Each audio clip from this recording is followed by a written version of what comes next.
Hey Lupus family and anyone else who stumbles upon this video. So we're going to get right to the point today. The United States remains the only country in the developed world without a system of universal health care. So there are 12 states in the US that do not have expanded Medicaid. Those are as follows: Wyoming, Texas, South Dakota, Wisconsin, Mississippi, Tennessee, Alabama, Georgia, North Carolina, South Carolina, Kansas, and Florida. I have been hearing from a lot of people in general that have chronic illness that they're actually considering leaving the country due to the unfortunate state of the medical system in the United States and also the cost, the access to health insurance. For this reason, I have also decided to leave the country and am in the process of doing so at this time. I have chosen the country of Italy for a number of reasons. The first reason is I'm of Southern Italian descent, and I was easily able to prove my Italian lineage and that I had Italian ancestors that did not naturalize when they came over to the United States. And because of that, I am able to go through the process of obtaining Italian citizenship. Now, in Italy specifically, there are two ways to do this. Either by ire sanguinis, which is by the right of blood, obviously meaning that you're of Italian descent, because there was a very large number of Southern Italians that ended up leaving Southern Italy. Or by a 1948 case, which you're basically petitioning an Italian court to grant you citizenship, or not grant, but to recognize your Italian citizenship. And I'll explain that in a minute. There are 12 other countries that have ire sanguinis laws, meaning that they grant citizenship by descent. Those would be Italy, Ireland, the Philippines, Israel, India, France, Australia, Hungary, the UK, Argentina, South Africa, and Turkey. Is that all of them? I think that's all of them. If you're of any of those descents, then and maybe you're interested in leaving the country, then you might actually be able to do that quite easily. Not in all cases, but in some. What are my reasons for choosing Italy specifically? I am at risk of losing my health insurance because I live in the southern part of the United States. I could obviously go back where I'm from to New York. However, there's lots of good reasons why I left New York. One, it is a really extreme climate, and that's another thing. Obviously, the Mediterranean climate. Definitely another reason for me. I do want all 4 seasons, but I don't want them to be so harsh. So I would get frostbite literally from walking from my car to the grocery store. It was extremely painful, and the northeast part of the United States, it's below 0 for months on end. So I'm not going to ramble too much about that. I'm just trying to explain why, no, I don't want to go back to the northeast. I have a lot of other reasons. It's not just access to health insurance or health care. Food source is one of the biggest reasons. So I don't know if you guys have heard, and I'm not going to name names, but there are some large chains of organic produce stores that have been sued a couple of times for falsely presenting or labeling their products as organic. So you don't even know what you're getting here, realistically, in my opinion. Since 1998, Italy is the European country with the largest area farmed organically and the highest number of organic farms.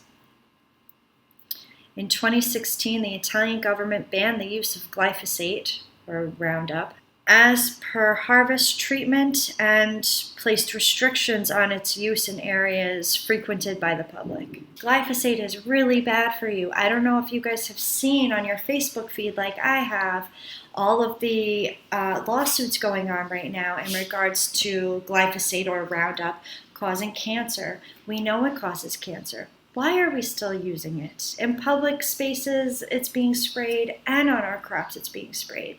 This is not good. Also, December 11th, 2016, Italy banned the cultivation of GMO organisms. This is another big thing. The food supply is a big thing for me. Personally, in my opinion, I don't really know that our immune system is just overactive and it's just making a mistake, right? I think that, what does the immune system do when something foreign enters the body that is not supposed to be there? It reacts. And if we're constantly being bombarded with tons of environmental pollution and pesticides and GMO foods, then of course the immune system is going to overreact. Well, it's really not overreacting, honestly, if you're being bombarded with things that are not supposed to be in your body and are carcinogens. So this is maybe a personal opinion, but this is another reason. This is a big reason for me. And while we're talking about environmental pollution, this brings me to my next point. The United States is the largest single emitter of carbon dioxide from the burning of fossil fuels. We also have an issue with water pollution from runoff of pesticides and fertilizer. This is also causing limited natural fresh water resources in much of the western part of the country. The other thing is Italy is definitely more environmentally conscious than the United States. I think a few different parts of Europe as a whole, really, Europe is more environmentally conscious than we are. Health insurance is a human right in Italy and in other countries, and actually they're very highly rated. Italy has enjoyed universal health care since 1978. The list of top countries for healthcare, where France has been very consistent holding this top spot. Germany, Italy, the Netherlands, Norway, the UK, and Spain. Apart from the universal healthcare that Italian citizens enjoy, they also are able to purchase private health insurance, like a supplementary private health insurance plan. The cost for a family of 4, from what I was able to find, is generally between $1,482 US and $2,622 US annually, which breaks down to, on the lower end here, $123.50 monthly, of course in US dollars. In the year 2017, the drug cost savings in France compared to the US was 67%, Germany 51%, Spain 55%, the UK 57%, and Italy at 53%. Not that you'd even, as a citizen of those countries, be overly concerned about the drug costs because they all have health insurance.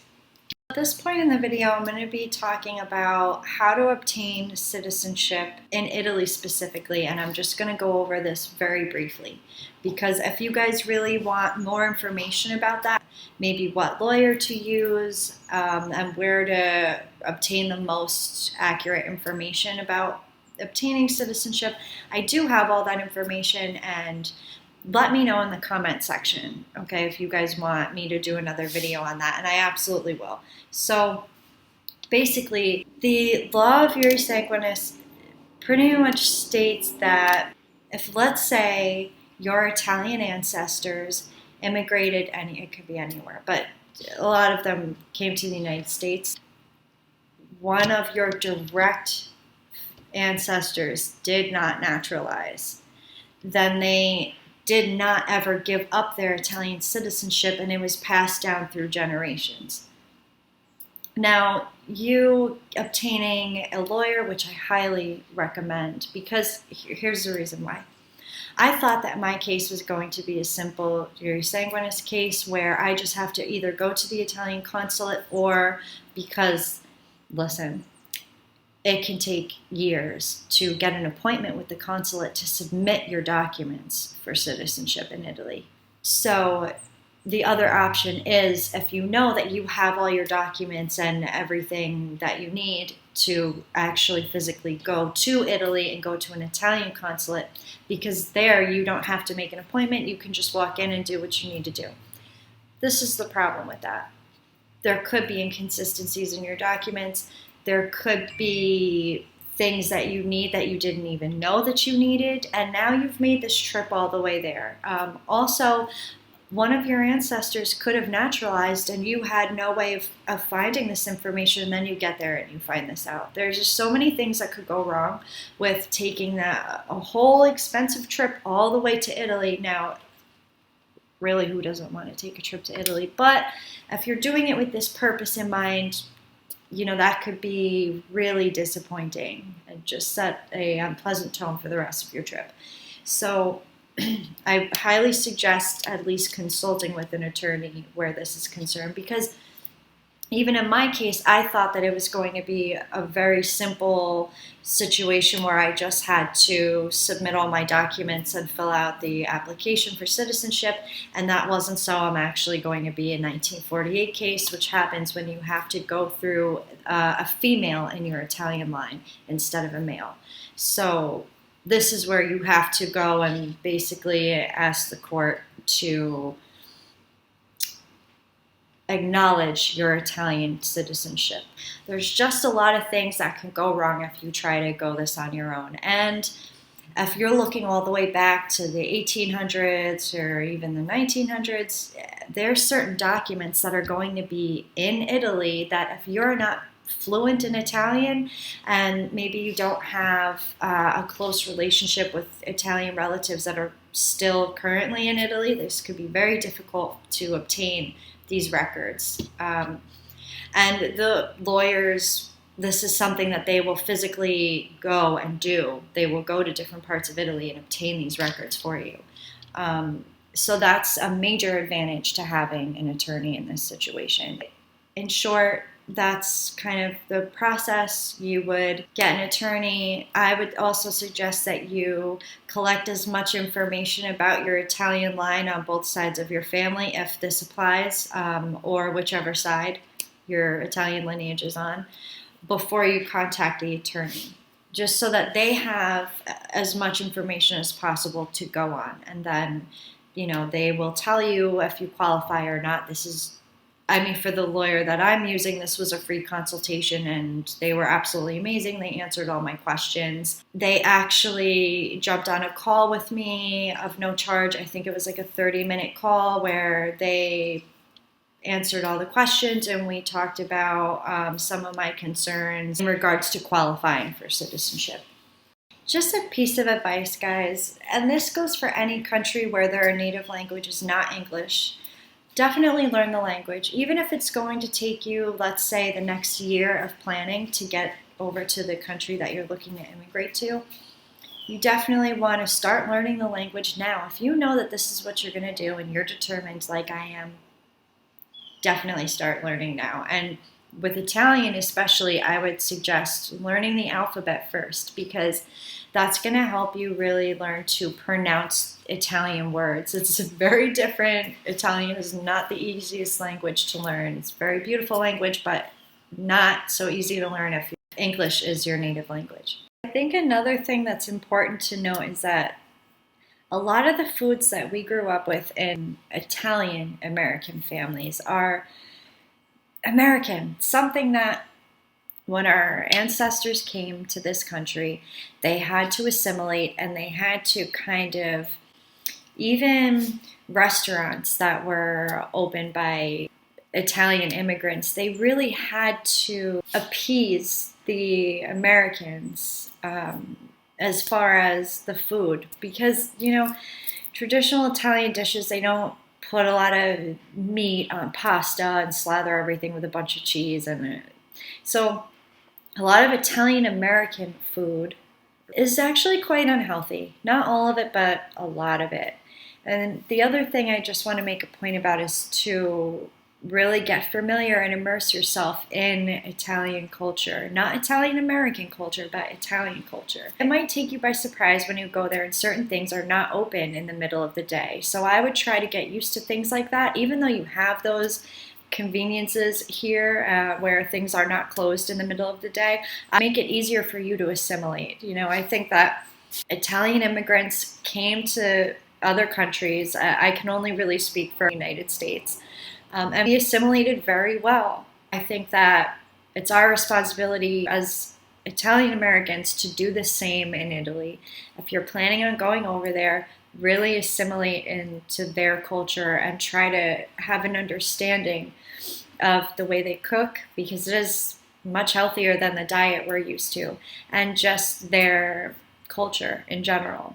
This is another one of the big reasons why I want to go to Italy. It's a part of my heritage that I'm very proud of. I just seem to have more of a sense of family and community. I just want to make it very clear, I am not an lawyer. I am just giving you guys the information, the limited information really, that I have in regards to obtaining Italian citizenship.